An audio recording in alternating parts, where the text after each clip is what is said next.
Aqui quem fala é o professor Renan Farias, do Módulo Acadêmico, e hoje nós vamos bater um papo sobre o projeto de pesquisa do Programa de Pós-Graduação em Ciências Jurídicas da UFPB.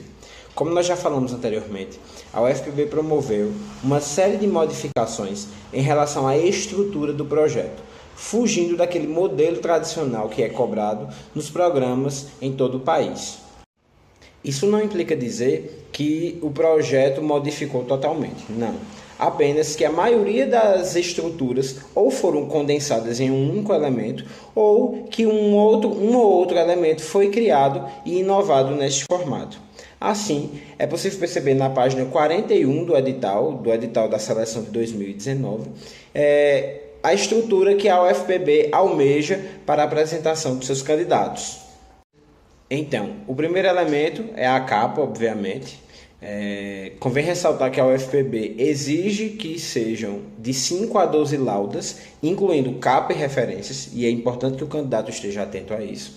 Então, o primeiro elemento é a capa, onde devem constar os dados institucionais completos, o nome do autor, a linha de pesquisa e a área de conhecimento, o mês e o ano, como toda capa deve constar. O segundo elemento é a apresentação e justificativa, e é aí que está a primeira modificação promovida pela UFPB. Anteriormente, nós tínhamos a introdução e a justificativa em sessões separadas. A partir de agora, a apresentação e a justificativa estão em uma única sessão. E aí se configura o tema na sociedade, começam a relação entre o direito e a realidade a ser investigada, ou seja, a contextualização daquilo que se pretende pesquisar.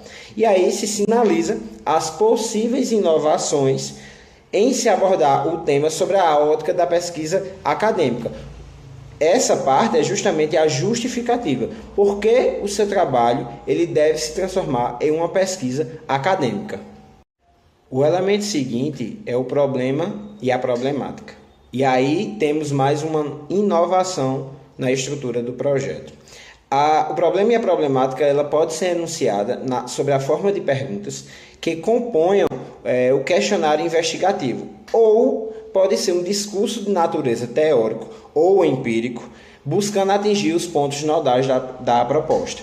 A explicação da fundamentação teórica ela poderá também ser abordada neste ponto, e é aí que está a inovação. Anteriormente, a fundamentação teórica ela era uma seção e o problema era uma outra seção. Agora não.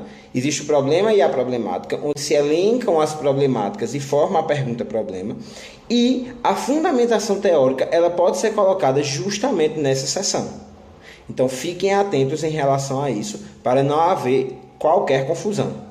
A próxima seção são os objetivos. E aí, os objetivos permanecem como a estrutura da maioria dos projetos, das estruturas de projeto. São orações postas no infinitivo para definir com clareza os alcances da pesquisa, sem fugir da viabilidade de acesso das fontes e do cumprimento dos prazos conforme a proposta, seja para o mestrado ou para o doutorado. Ou seja, aqueles objetivos gerais e os objetivos específicos. Sendo os objetivos gerais uma oração mais ampla, contendo toda a proposta da pesquisa, e os objetivos específicos contendo um aprofundamento daquilo que se pretende pesquisar.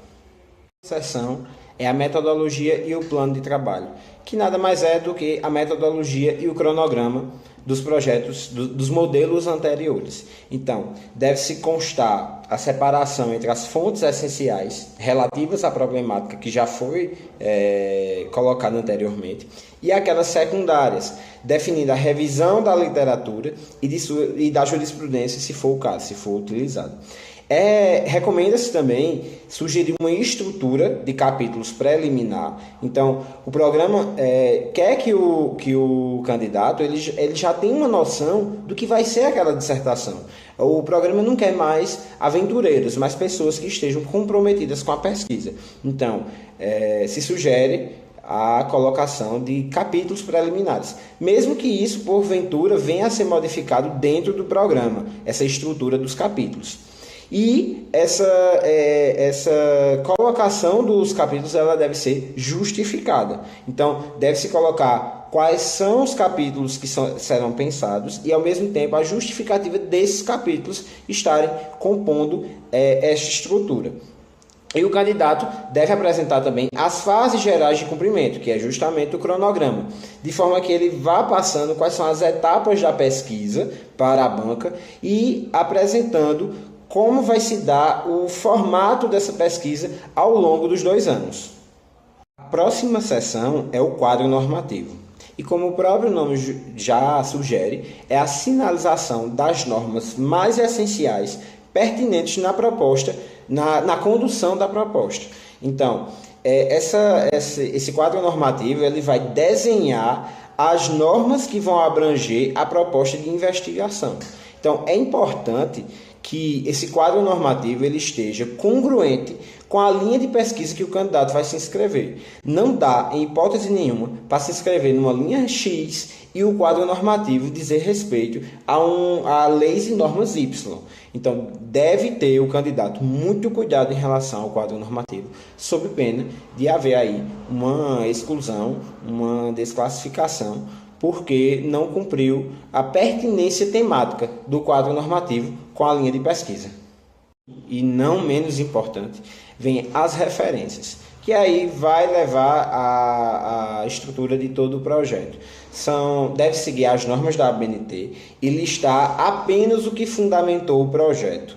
Então, deve-se ter cuidado que aquilo que está nas referências deve estar citado de alguma forma na condução do projeto de pesquisa. Esses possíveis levantamentos de fontes a serem lidos podem ser incluídos como apêndices que não entrarão na contagem das 12 páginas e não são obrigatórias. Então, aquelas fontes que ainda não foram lidas, que existe uma projeção de leitura na construção da dissertação ou da tese, podem vir a ser somadas em forma de apêndice, que não será computada nas 12 páginas. E é importante, por fim, verificar que o projeto deve conter das 5 às 12 páginas em fonte Times New Roman, fonte número 12, tamanho 12, espaçamento 1,5, sem adição entre parágrafos. Então, o cumprimento da ABNT também é algo que eles vão levar a sério e que o candidato não deve desmerecer, não deve deixar passar. Deve ter um cuidado especial com a questão da ABNT.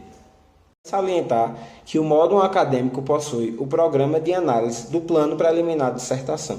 E você pode acessar as informações através do site www.modulacademico.com e verificar em nosso portfólio todos os serviços.